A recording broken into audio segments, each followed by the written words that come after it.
सासूबाईंचा आहे ना पुण्यामध्ये आज शेवटचा दिवस आहे, कारण उद्या त्या पुन्हा ठाण्याला चाललेल्या आहेत.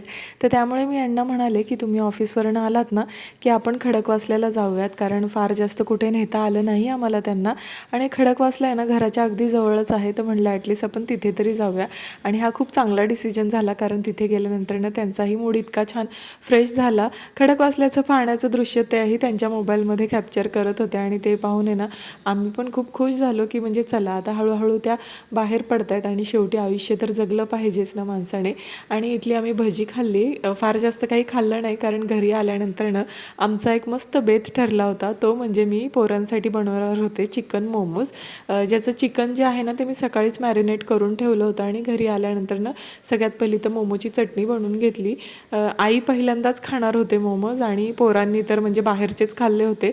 ते जरा कन्फ्यूज होते की कसे लागतील घरी बनवलेले, पण पोरांना एवढे जास्त मोमोज आवडले ना की म्हणजे मी बनवून बनवून थकले, पण हे खाऊन खाऊन काही दमले नाहीत. बरं, मी मोमोजची आणि चटणीची दोन्हीची पण रेसिपी ऑलरेडी अपलोड केलेली आहे. तुम्हाला जर पाहायची असेल तर तुम्ही माझ्या पेजवर चेक करू शकता.